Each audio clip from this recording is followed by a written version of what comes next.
The return home as Brick Brody Harlow disembarked from the military transport at Fort Benning, he was met with the overwhelming embrace of the scorching July heat. After enduring 3 challenging tours with the Army Rangers in some of the most hostile regions in the Middle East, he had finally made it back home. The weight of his experiences over the past 4 years far exceeded the lightness of his duffel bag. As Brody glanced at his phone for the first time since arriving on American soil, he anticipated a message from Melanie, his wife of 12 years, confirming her imminent arrival to pick him up. However, his heart sank as he read the heartbreaking words, "Don't bother coming. The locks are changed. Kids don't want you. It's over." Standing still in the sweltering Georgia heat, amidst the sea of returning soldiers, Brody's world crumbled before his eyes. Ming Celebration's anticipation tormented him. The words seared into his vision as his thoughts raced.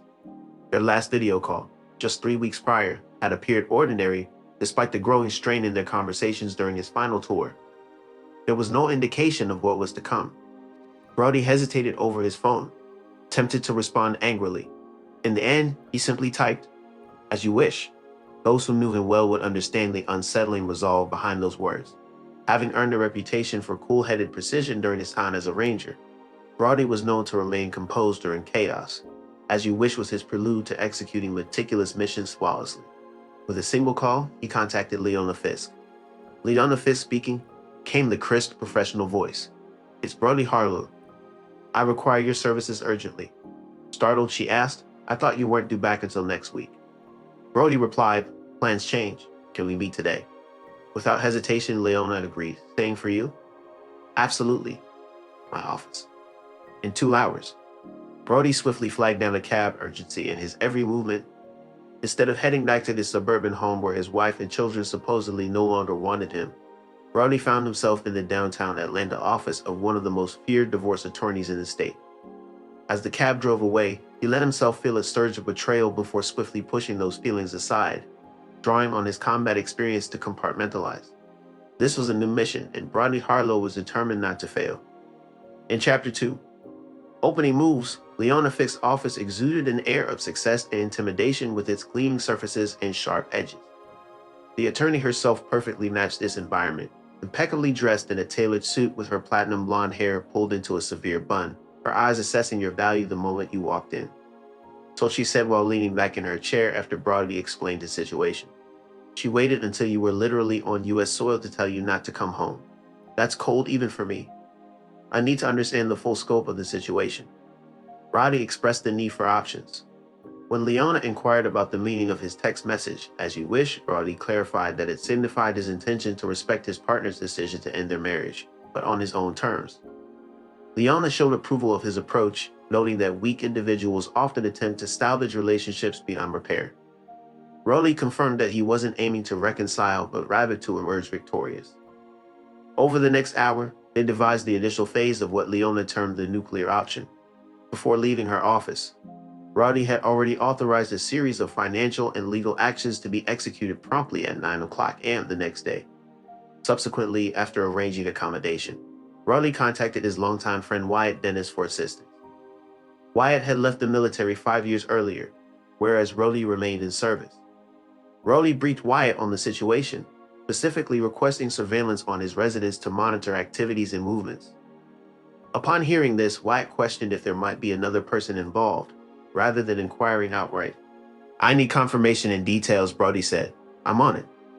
"Brody, I'm sorry, brother." By nightfall, his phone began vibrating incessantly.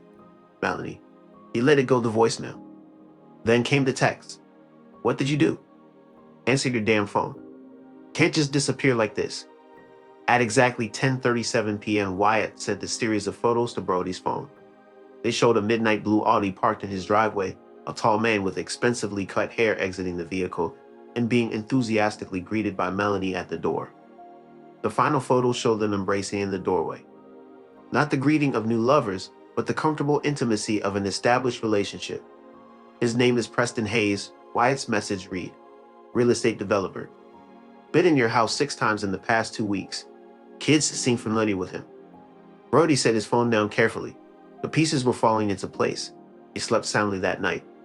The deep sleep of a man with clarity of purpose. At 9:17 a.m. the next morning, his phone erupted again. This time it was Instead of receiving a call from Melanie, it was her lawyer, a man named Rutherford, whose voice escalated as he declared, "You have no legal rights to access her trust fund." With 19 missed calls from Melanie, this is extortion. Brody ended the call and gazed out the window, allowing himself a small, cold smile. Phase 1 had been successfully executed. Chapter 3. The Soldier's Shadow details Brody's transformation from a farm boy in Pennsylvania to an elite Army Ranger, a journey marked by his exceptional discipline and innate tactical brilliance. As the youngest of 4 brothers raised by a widowed father, Brody understood early on that survival required careful strategy. While his brothers relied on sheer strength, Brody honed his skills in patience and precision. During his first lead after Ranger School, he met Melanie Stanford, a brilliant and ambitious law student at Georgetown from a wealthy New England family. Their instant, intense attraction led to marriage within 6 months, despite her family's hesitant approval of the union. Melanie had reservations about her decision to marry a military man. When Trevor was born, Brody was in the U.S. working as a tactical instructor. Those early years were pleasant. Melanie thrived in her legal career while Brody climbed the ranks in the Rangers. However, with the birth of their daughter Lilia, Brody's deployments grew longer and more perilous. Each time he returned, the emotional distance between them seemed to widen. Tragically, during Brody's second deployment, Melanie's father passed away, leaving her a substantial trust fund with complex stipulations. One condition was that Brody could not access the funds without Melanie's explicit consent. Another clause dictated that in the event of a divorce, the funds would remain in trust until Melanie remarried or reached the age of 55. Unbeknownst to Melanie, Brody had spent years delving into financial law and its structures, a passion that stemmed from his tactical mindset's fascination with systems. He uncovered a loophole in her trust that even her father's high-priced attorneys had overlooked. This involved a temporary transfer of management rights during periods of domicile abandonment by either spouse. By sending tea. As Brody returned from deployment, she had unknowingly triggered the clause. Brody had not touched any of her funds, but he had legally frozen the entire trust, blocking any withdrawals or transfers. During their follow-up meeting in Leona's office, the attorney passed a folder across the desk. "You were correct," she affirmed. "Preston Hayes is not just your wife's lover. They have a history dating back to before your marriage. He was her ex-boyfriend from law school." Brody simply nodded, unsurprised. Evidence from credit card transactions, hotel bills, and restaurant receipts indicated that they had reignited their relationship approximately 18 months earlier, not long after Brody had left for his last deployment. Brody couldn't believe it. While he was in the midst of dangerous assignments and tragic losses, Melanie had moved on with someone else, someone who had apparently been waiting in the wings. Concerned about his children, Brody inquired, his voice revealing emotion for the first time. Leona's expression softened slightly. "The man, Preston, has been taking on a fatherly role, going on weekend trips." "Costly gifts?" Your son appears hesitant. His social media indicates he's frustrated with both adults. On the other hand, your daughter seems more open to the situation. Brody absorbed this information, feeling his jaw tense. "What about the house? Has she acquired any new mortgages or loans?" "No. However, there is something noteworthy about the property next to yours. It was bought by a shell company owned by Preston Hayes 6 months ago. The timing implies they may be planning to merge the properties." The pieces of the puzzle fell into place in Brody's mind. It wasn't just an affair, but a full-scale replacement. Hayes was literally moving in next door, gearing up to absorb not only Brody's family, but his physical space as well. "They're efficient," Brody remarked coldly. "Most affairs are impulsive. This one was carefully planned," Leona confirmed. "The silver lining is they've made mistakes. Major ones like Hayes transferring $200,000 to Melanie 3 months ago, which she used to renovate your house. That's communal property she modified using money from her lover. Additionally, she has been paid, discussing household expenses from their joint account." Brody nodded in agreement while expressing the need for more leverage in dealing with his partner regarding their children. Leona raised an eyebrow at his request, noting the typical court bias towards mothers. Brody pointed out that courts prioritize stability and safety over gender. He instructed Leona to find evidence to demonstrate that his partner cannot provide the necessary stability and safety for their children. After their meeting, Brody received a text from Wyatt indicating that he had discovered something significant. They agreed to meet at their usual spot, a small diner outside Atlanta. Wyatt, still displaying a military demeanor despite being in casual clothes, shared disturbing information with Brody. He revealed that Brody's wife and her boyfriend were not just playing house, but were planning a significant move to Costa Rica. The flash drive Wyatt handed over contained evidence of property purchases and inquiries into schools, indicating a serious intention to relocate. The kids don't know yet. Brody pocketed the flash drive. How did you get this? Wyatt's smile was grim. Let's just say Mr. Hayes needs better cybersecurity for his cloud accounts. Brody nodded, processing this information. His family wasn't just moving on without him. They were planning to disappear to another country. The coldness inside him crystallized into something harder. I need one more thing, Brody said. Access to our home. Not to confront them, just to retrieve something that belongs to me. When? Tonight they're attending the charity gala downtown. The kids will be at Hayes Lake House with his housekeeper. Wyatt studied his friend's face. Brody, whatever you're planning is necessary. Brody finished for him. Are you with me or not? Their eyes locked in silent communication, the kind forged in combat. Always, Wyatt finally said, or remember who you are. Brody's smile didn't reach his eyes. That's exactly what I'm counting on them forgetting. Chapter 4. Concealed realities. The external facade of the house remained unchanged. Still a grand colonial in an upscale neighborhood, just as Brody had remembered. However, stepping inside revealed a stark transformation. The familiar leather couches he had once handpicked had been replaced by contemporary furniture in chic shades of gray and blue. Family photographs were noticeably absent, replaced by abstract artwork that seemed to erase all traces of their shared history. Brody navigated through the newly renovated space, observing each alteration with a detached but meticulous eye. In the home office, he eventually found what he had been searching for: a concealed wall safe tucked behind a painting. The combination to unlock it remained unchanged, a tribute to Trevor's birthday. Inside the safe, a fireproof box held his grandfather's World War II medals, military documents, and a sealed envelope. Choosing to take only the envelope, Brody left the rest undisturbed. Before exiting, a set of architectural blueprints on Melanie's desk caught his attention. Carefully, he photographed the intricate details for further examination. Redesign plans were created over a year ago to merge their property with the neighboring house, forming an expansive estate. The sketches were drafted 4 months into Brody's recent deployment. Before his departure, Brody made a final visit to his children's rooms. Trevor's room remained unchanged, filled with sports memorabilia, gaming posters, and organized clutter. A framed photo on his desk caught Brody's attention, a snapshot from a fishing trip with Trevor 3 years prior, capturing both of them beaming with joy. It was the sole visible image of Brody in the house. In contrast, Amelia's room had undergone a complete makeover, now adorned in elegant purples and silvers that resembled a sophisticated college dorm rather than a 14-year-old space. As Brody scanned her bulletin board, he noticed concert tickets, academic accolades, and a picture of Amelia, Melanie, and Preston at what seemed to be a ski resort, depicting a harmonious family bond.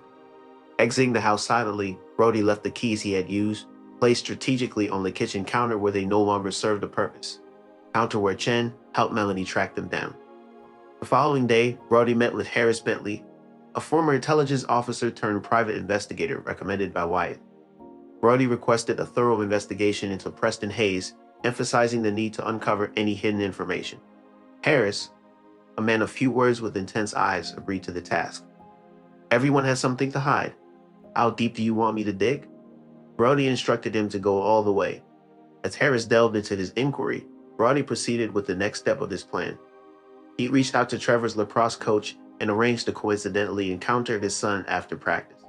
When Trevor spotted his father as he exited the field house, he was taken aback. "Dad," Trevor's voice quivered. "Mom said you weren't coming back." "I'm here, son," Brody replied calmly. Trevor's expression shifted from shock to confusion to anger. "Where have you been? It's been 4 days since you returned. I needed to sort some things out first. Your mother didn't want me back at home," Brody explained. Trevor turned away silent. "Did you say you abandoned us? Chose the Rangers over us? Is that why you didn't want to see me?" Trevor's head snapped up. "I never said that," he protested. "She told us you wanted a clean break. No messy goodbyes." Brody remained neutral despite feeling angry. "I see. Are you and Mom getting divorced?" Trevor asked, kicking at the ground out of frustration. "Partly because of Preston," he muttered. "I hate him. He acts like he's doing us all this big favor." Brody carefully addressed Trevor's assumptions, trying not to speak badly of Melanie. When Melanie's SUV arrived, Brody excused himself. I have to go. Remember, Trevor, whatever happens between your mother and Lee, I'm still your father. That doesn't change. As he walked away, Trevor called after him. Dad, are you just going to let him take everything? Brody's expression was unreadable. No, son, I'm not. Later that evening, Harris Bentley presented his preliminary findings. Tom Hayes appears legitimate on paper with successful developments, a clean record, and respect in the community. However, there are troubling inconsistencies surrounding him. This includes former business partners suddenly selling their shares for very little, a building inspector changing paths after approving one of Hayes' controversial properties, and a pattern of targeting wealthy married women as investors while their husbands are preoccupied. Brody leaned in closer, elaborating that Hayes woos women with frequently absent spouses, such as those in the military, international business, or politics. He befriends them, gains their trust, and eventually turns into their business advisor. As a result, the husbands often end up permanently out of the picture, leading to divorces and Hayes retaining access to the family's wealth, often facilitating a move to Costa Rica. Harris' expression turned grave as he added, "This is where it becomes alarming. While Hayes owns property in Costa Rica, he also has ties to questionable enterprises in the area, known for harboring illegal activities." Analyzing the situation, Brody deduced that the intention was for him to help her evade financial and legal responsibilities by orchestrating her isolation. The plan involved distancing her from her family, friends, and the usual legal systems she was accustomed to. The urgency of the situation was highlighted by the fact that the property transfer for their house was already in progress, set to be completed within 3 weeks. Brody acknowledged the need for an expedited divorce to meet their timeline as they were in the process of liquidating assets before vanishing. Adding to the complexity of the situation, Harris brought up the question of the envelope retrieved from Brody's safe. In response, Brody revealed that it contained insurance documents, which he had foreseen might become necessary. The contents of the envelope disclosed an agreement Brody had entered into with Melanie's late father. This agreement involved Brody agreeing to a prenuptial arrangement to limit his access to Melanie's family wealth in exchange for the establishment of a trust to safeguard his military earnings in the event of a divorce. While the agreement had been notarized properly, it had not been included in the main trust documents. This revelation presented a crucial piece of leverage in the unfolding situation. Combined with Harris' findings, Brody was equipped for the next phase. Upon calling Leona, he confidently declared, "I'm prepared to make my move." Set up a meeting with Melanie and her lawyer for tomorrow. They're demanding the immediate release of the trust. Leona cautioned, "Tell them I'm willing to discuss terms." The meeting was scheduled for 2 p.m. in the conference room at Brody's office. And if they refuse? Brody responded assuredly they won't. Melanie has a timeline to adhere to. As Chapter 5, the awakening commenced, tension filled the conference room.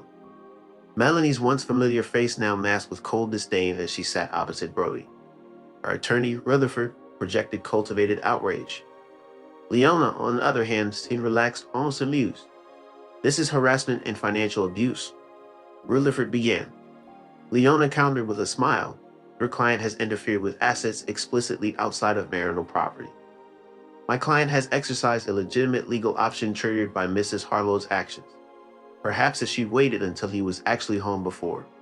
Melanie's eyes narrowed as she addressed Brody, who wasn't supposed to return for another week. "If I had changed the locks and barred you from your residence, we wouldn't be having this conversation." Her voice was tight and controlled. Brody remained composed, replying eagerly, "Deployment schedules change." Interrupting their exchange, Rutherford asked, "What plans?" Brody then slid a folder across the table containing evidence of property purchases in Costa Rica, school applications for his children, and airline tickets. Melanie's face drained of color as she reviewed the documents. "How did you?" She started before Brody accused her of planning to take their children out of the country without his knowledge or consent, labeling it as parental kidnapping. Melanie retorted defensively, "It's a vacation property, and you've been absent for most of their lives anyway." Brody corrected her, "Absence in service of my country, not by choice. You had choices." Melanie's composure cracked. Every reenlistment was a choice. Every special assignment was, "You made a choice. Every time you chose the Rangers over us. You chose Preston Hayes long before my last deployment," Brody pointed out, 14 months ago specifically, when you commissioned architectural plans to connect our property with his. Rutherford cleared his throat, appearing uncomfortable. Perhaps we should focus on the immediate issue of the trust fund, he suggested. I'll unfreeze the trust, Brody stated, laying out two conditions. Melanie felt a surge of relief, but it was short-lived. First, the children stay in Atlanta through the end of the school year with a standard joint custody arrangement. No international relocations without court approval, Rutherford affirmed. That's reasonable. Second, I want the truth from you, Melanie. Not about the affair, but about what you told the kids, Brody insisted. Melanie's jaw tightened. I don't know what you're talking about. You told them I abandoned them, that I didn't want to see them. I protected them from being hurt, Melanie retorted. What was I supposed to say? Your father might come home in a body bag, but don't wilt. I apologize for receiving them, Brody said quietly. Trevor and Amelia never expressed not wanting to see you. That misinformation was my doing. The room fell silent, with even Rutherford looking troubled. I urge you to set the record straight, Brody continued. Once that's done, we can discuss reactivating the trust. And if I decline? Melanie challenged. Brody passed over another document, her father's agreement. This will be forwarded to the trust administrators. Your father had certain commitments to me that override your prenuptial agreements. Melanie paled as she scanned the paper. My father would never, she began, to which Brody interjected. Your father valued loyalty and foresight. He also understood your assertive nature. This served as his precautionary measure in such a situation. After a brief moment, Melanie conceded. Fine, I'll reveal the truth. But this changes nothing, Brody. I'm still ending this marriage. That suits me just fine, Brody replied calmly. That evening, Brody received a text. Trevor's message revealed that their mom had explained the situation. He questioned Brody about not getting in touch directly, to which Brody explained that he wanted to make sure he could really be a part of their lives before making any promises. Trevor asked if Brody was back for good, and Brody confirmed that he would no longer be deployed. The conversation then turned to Amelia being upset with their mom, with Brody offering to meet them both at his place over the weekend. When Trevor expressed surprise that Brody had a place, he assured them that he would have one by Saturday. Brody realized that things were moving faster than expected and he needed to find a place to live and establish stability quickly. However, his priority was dealing with Preston Hayes. Harris Bentley's investigation had revealed suspicious activities involving Hayes, who was using a deceptive real estate scheme. Hayes would purchase properties through shell companies, inflate their values with cosmetic enhancements and manipulated appraisals, and then sell them to investment groups that included his romantic partners or their family trusts. Although technically not illegal if everyone was aware, it was a concerning pattern that needed to be addressed. They're making investments, Harris clarified. However, Hayes is concealing key information. 3 of his past partners suffered substantial financial losses before realizing the truth. Melanie, on the other hand, has already put $1.2 million from her trust fund into Hayes' latest project in Costa Rica. While the property does exist, the permits, infrastructure, and projected values are all deceitful. Brody digested this alarming information. So his scheme is to lure her and her money to Costa Rica, where U.S. financial regulations hold no sway, he emphasized. Exactly. Once there, without a support system, she would be entirely reliant on him, Brody concluded. Amidst his anger, a wave of concern for Melanie, the mother of his children, briefly crossed his mind. Despite her betrayal, he reckoned that she might be under the influence of someone adept at manipulation. I need solid evidence that can withstand in court, Brody affirmed. And I must act swiftly. What's your plan? Harris inquired. Fulfill Preston Hayes' desires. Brody responded thoughtfully. No one responded, or at least not in the way he anticipated. Chapter 6. The unraveling Preston Hayes had constructed his life around taking calculated risks and understanding people's motivations. His skill lay in pinpointing their weaknesses and manipulating them adeptly. When Broderick Harlow, the troublesome husband slated for a swift divorce, requested a private meeting at Hayes' city office, curiosity triumphed over caution. Greeting Mr. Harlow with professional courtesy, Hayes rose from behind his imposing desk. This is a surprise, he acknowledged. Brody sized up the man who had been involved with his wife, tall, sporty, with a polished demeanor that suggested he was accustomed to getting his way. I believe it's time for a candid conversation between us, Brody declared. I appreciate that, Hayes responded, gesturing towards a chair. However, I'm not entirely sure what there is left to discuss.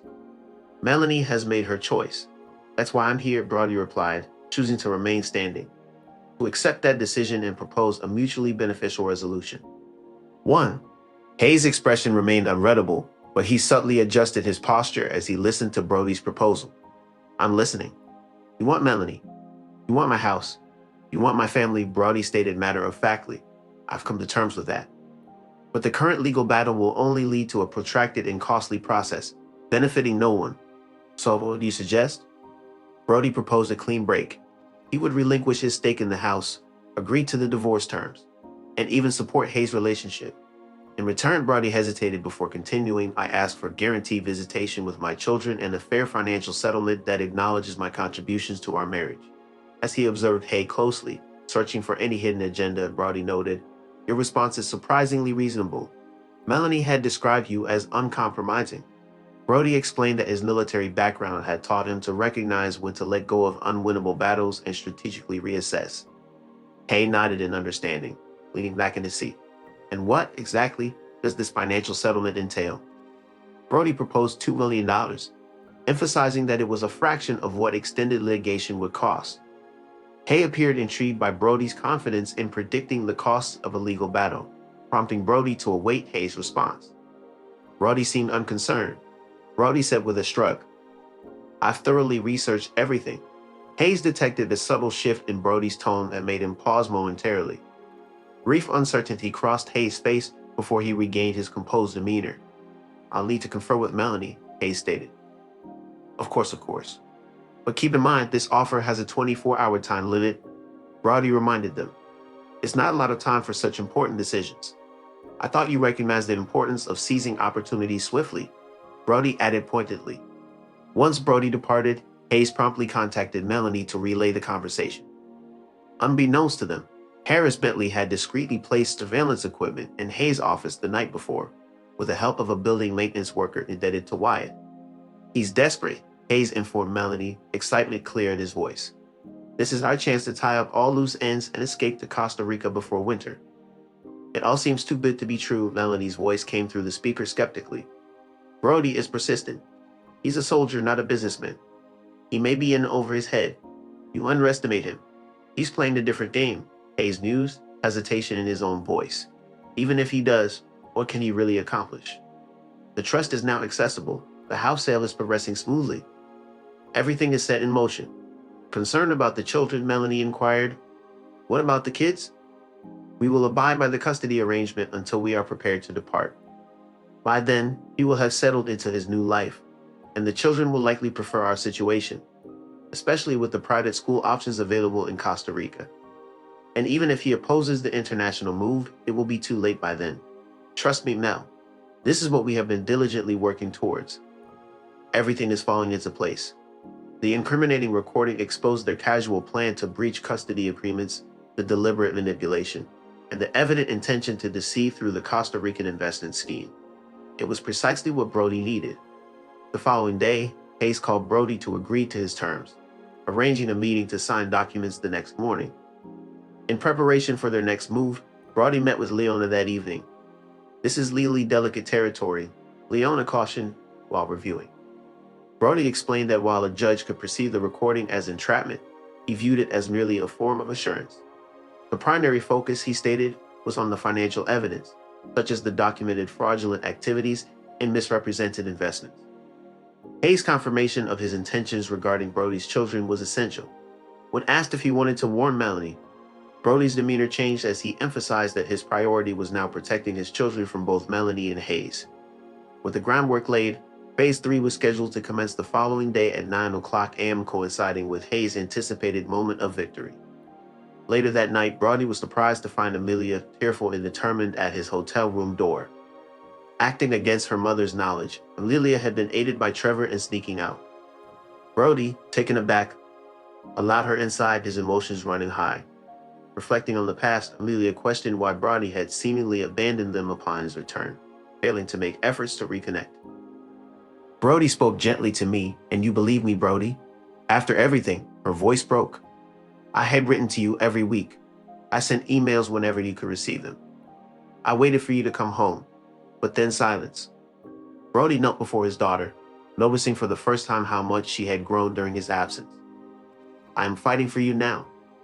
I promise you that. Mom is selling the house. We are moving away. No, you're not, Brody asserted. Not unless you want to. Amelia studied his face. Preston says you can't stop it. He says you signed papers. Preston is mistaken. He is unaware of what is to come. What does that mean? Brody chose his words carefully. It means that sometimes people are not who they seem. And sometimes the truth must come to light before others are hurt. Are you going to hurt Preston? Amelia's eyes widened. Not physically, Brody reassured her. But yes, I will do what it takes to prevent him from taking what is rightfully mine, including my family. Amelia nodded slowly. Good. I don't like him. He pretends to be nice when Mom's around, but he's different when she's not there. Brody's expression turned resolute. The atmosphere turned icy. How? He belittles us, scolds Trevor to toughen up and move on from missing you. You informed me to face the harsh truth that you never truly cared for us anyway. Recent events revealed his hidden fury, which reached a dangerous level. When did this shift occur? Thursday. A tense confrontation between Trevor and him escalated, resulting in marks on Trevor's arm from him grabbing it. Brody's controlled anger transformed into a menacing force. Did your mother suspect anything? Amelia kept it from her, feeling that revealing the truth would only worsen the situation. Brody paused, adjusting his plans. Go home now, but expect changes tomorrow. I assure you that. After discreetly getting Amelia back home with Wyatt's assistance, Brody contacted Leona for a crucial update. We need to speed things up and introduce a new element in our strategy, he informed her. What triggered this change? She inquired. Everything, Brody responded. Hayes has crossed the irreversible boundary.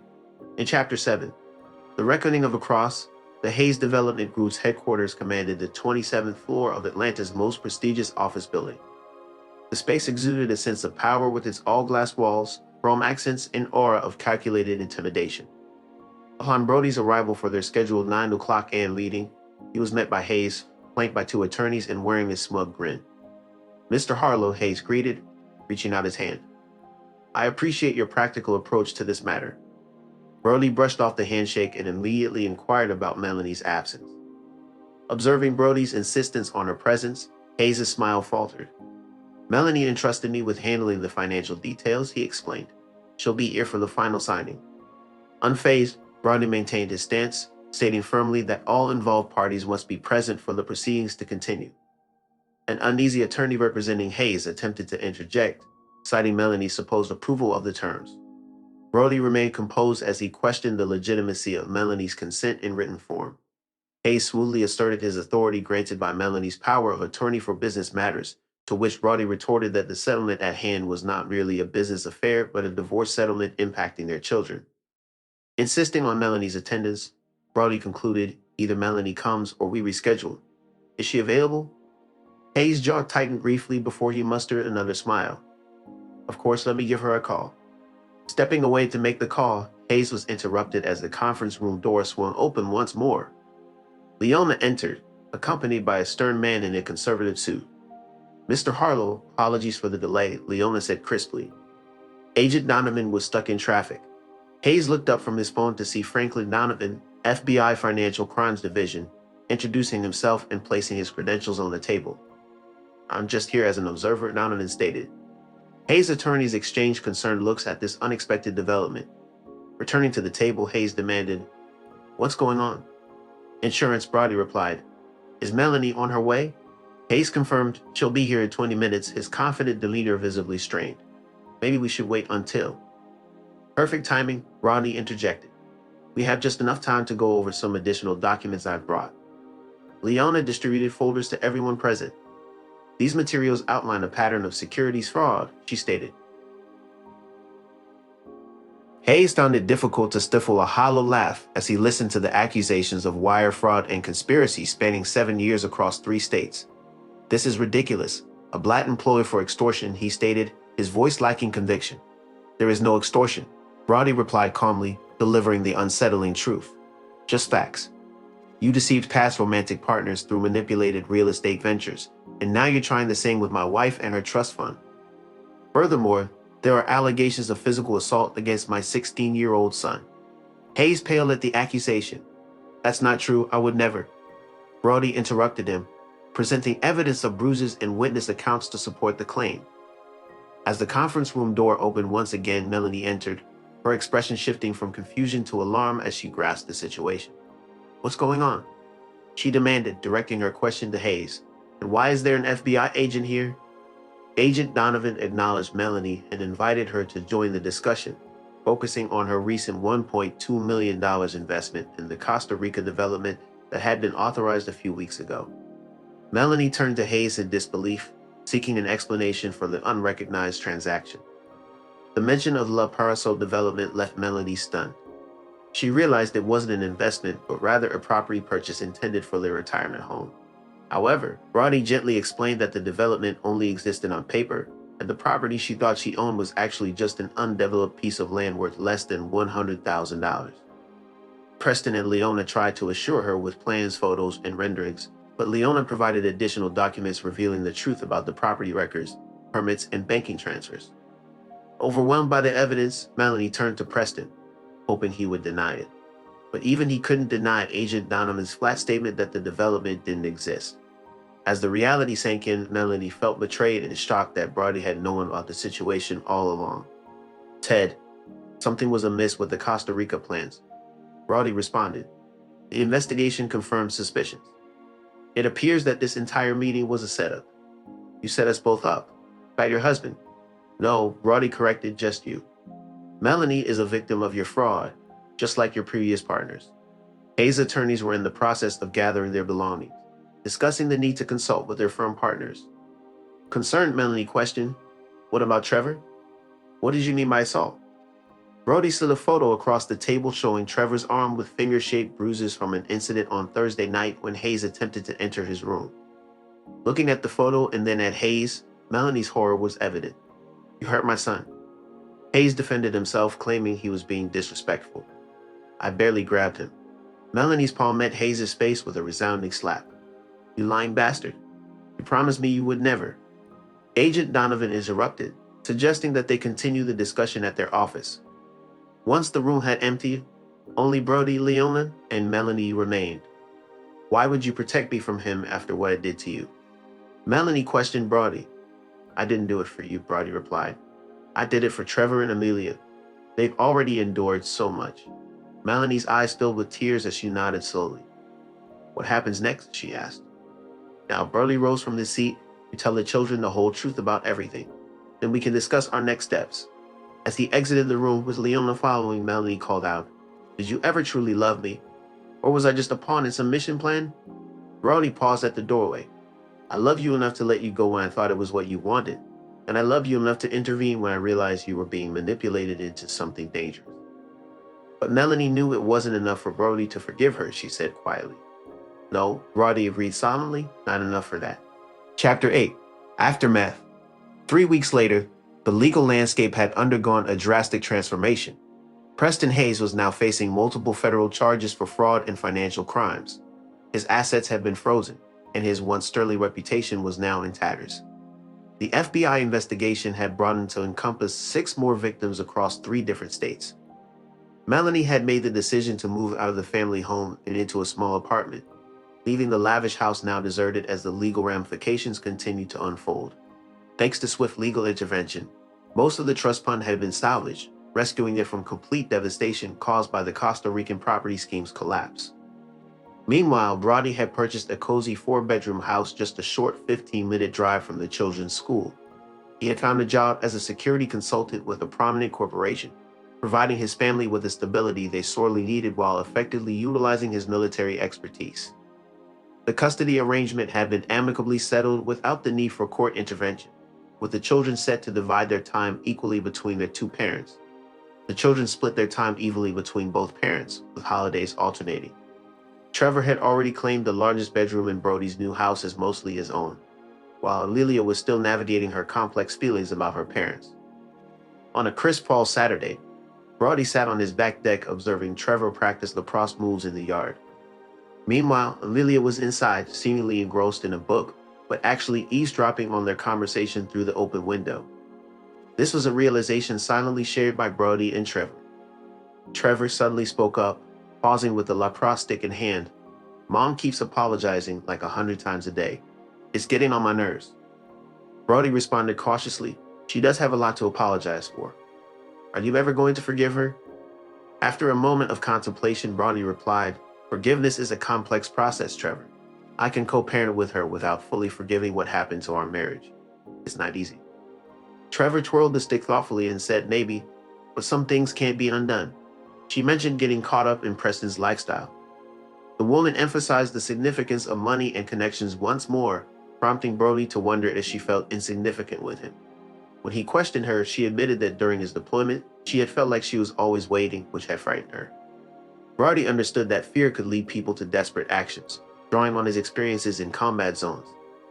As for Preston, Brody felt no remorse for the consequences he faced due to his actions. Reflecting on these revelations, Trevor hesitantly mentioned an issue with his arm, fearing that Brody wouldn't care. Brody reassured Trevor, emphasizing that he would always care for him and his sister and would protect them no matter what, you understand. Trevor nodded, blinking rapidly. "Yeah, I get it now." From inside, Amelia called, "Dad, Mom's here." Melanie stood awkwardly in the living room, dressed more simply than Brody had seen her in years. Jeans, a sweater, minimal makeup. The sophisticated corporate attorney image had been replaced by something more authentic, more reminiscent of the woman he'd fallen in love with. "I need to speak with your father alone," she told the children. "How much you did your things for the weekend?"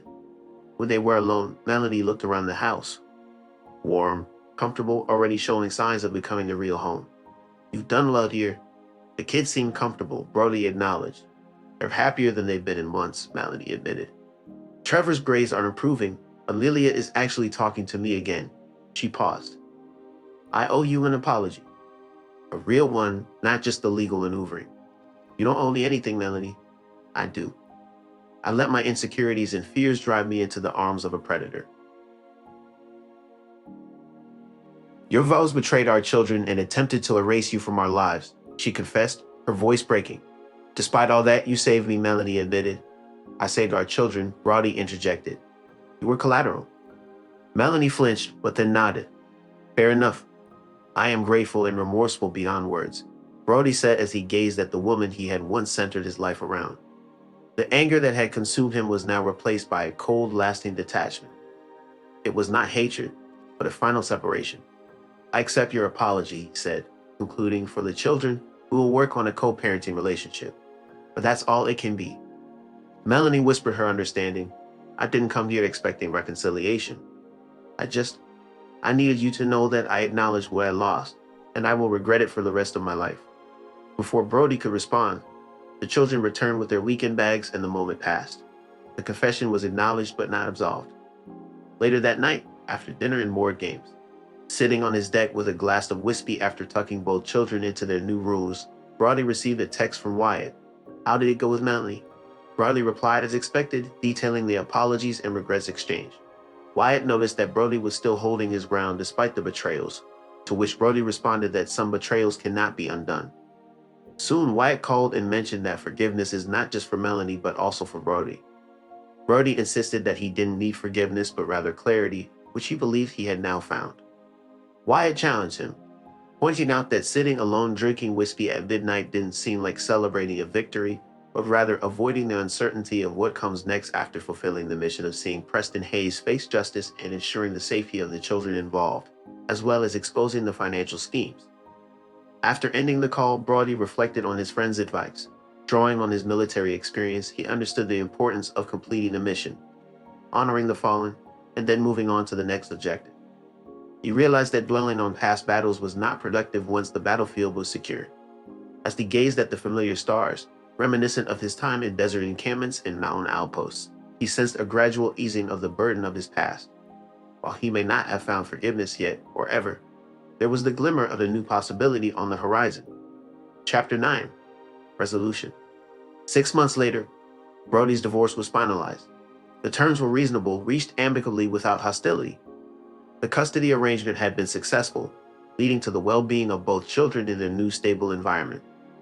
Preston Hayes had understood and accepted, pleading guilty to a plea deal that could result in an 8-year federal prison sentence and long-term financial obligations. Brody found that his security consulting firm, informed by his military background, was thriving in corporate environments, expanding his team to include 2 additional former Rangers. He cultivated a supportive brotherhood reminiscent of his military service days. while watching his son Trevor compete in the state lacrosse championship on a Sunday afternoon. Brody was joined by Amelia, who cheered proudly for her brother. On the other side of Amelia, Melanie stood at a respectful distance from Brody, maintaining boundaries while showing a united front for their son. A woman with curly brown hair, noted for her athleticism, struck up a conversation with Brody, admiring Trevor's skills. Recognizing the potential for a scholarship, the woman introduced herself as Vanessa, a college recruiter for Northwestern. "That's my son Harlow, number 17, with great stick skills." The conversation flowed effortlessly between them in the first half, as Vanessa displayed an impressive knowledge of the game. At halftime, Amelia grabbed Brody's arm and asked if he wanted her to get him water while she went for hot chocolate. Vanessa then turned to Melanie, offering to bring her anything. Melanie seemed surprised to be addressed and declined the offer, mentioning that she had reverted to her maiden name, Stanford. Amelia then suggested her mom join her to help carry everything, subtly giving her dad some space with the recruiter. As they walked away, Vanessa couldn't help but comment on Amelia's cleverness. Brody chuckled, acknowledging that his family seemed to think he needed to put himself back out there. Vanessa's direct question about whether he needed to do so caught him off guard, but now, after 6 months, he found himself actually contemplating the possibility. He acknowledged Vanessa's agreement with a nod, appreciating her composed response. "Well, when the time comes," he suggested, "perhaps we could grab coffee and discuss your son's lacrosse future, among other things." With a brief touch of their fingers, she handed him a business card as an invitation. "I'll be in town until Sunday," she added. The game resumed before Brody could say more, but a shift had occurred within him, opening up possibilities he hadn't previously entertained. After Trevor's team clinched a thrilling victory, the celebration extended to an early dinner at the team's favorite restaurant. Melanie excused herself due to work commitments, leaving Brody to dine with the kids. "Who was that woman you were talking to?" Trevor inquired between bites of his burger. "A college recruiter," Brody explained, "from Northwestern. She seemed quite impressed with your performance, Dad." Trevor reacted with a roll of his eyes. "She even gave you her number," he pointed out. "For recruitment purposes," Brody insisted, though his faint smile gave him away. "You should give her a call," Amelia chimed in. "She was nice, did she know?" "Sure," Brody conceded, pondering Melanie's suggestion about lacrosse. Later that night, after dropping off the kids at Melanie's apartment, Brody returned to his empty house. He placed Vanessa's card on his desk, not yet ready to act, but no longer automatically rejecting the possibility. His phone buzzed with a text from Melanie. "Trevor can't stop talking about the Northwestern recruiter. Says she might be the one for you. Just a friendly heads up that our son is planning your wedding." Despite himself, Brody laughed. "Thanks for the warning," he texted back. "I'll manage expectations." Melanie's unexpected reply read, "You deserve happiness, Brody." "I mean that sincerely." He stared at the message, unsure how to respond. Finally, he simply wrote, "So do the kids? Thank you for today." It wasn't forgiveness. It wasn't reconciliation, but it was acknowledgement that they had moved beyond the battlefield into whatever came next. Separate paths but linked eternally through the children they both loved. The following morning, as Brody reflected on the messages, "I woke up early for his weekend run." As he tied his shoes, his gaze landed on Vanessa's business card still on his desk. After a brief moment of contemplation, he decided to pick it up and place it in his wallet. The conflict was finally resolved. He had safeguarded what was important to him. He had upheld his beliefs, never backing down, never forgiving those who had betrayed him, yet also refusing to let bitterness consume him. Stepping outside into the light of dawn, Brody pondered the initial text message that had set everything in motion. "Don't bother coming. The locks are changed. Kids don't want you. It's over." His response had been succinct: "As you wish." Not a surrender, not a concession, but the composed assertion of a man who comprehended that at times, the most potent reaction was to face the challenge head on and respond on his own terms. The battle had been fought and won decisively, and now after years, Broderick Harlow was finally back home. This is where our narrative concludes. Please feel free to share your thoughts in the comments section. Thank you for your support. Time to subscribe to this channel if you enjoyed this story. Click on the video you see on the screen, and I'll see you soon.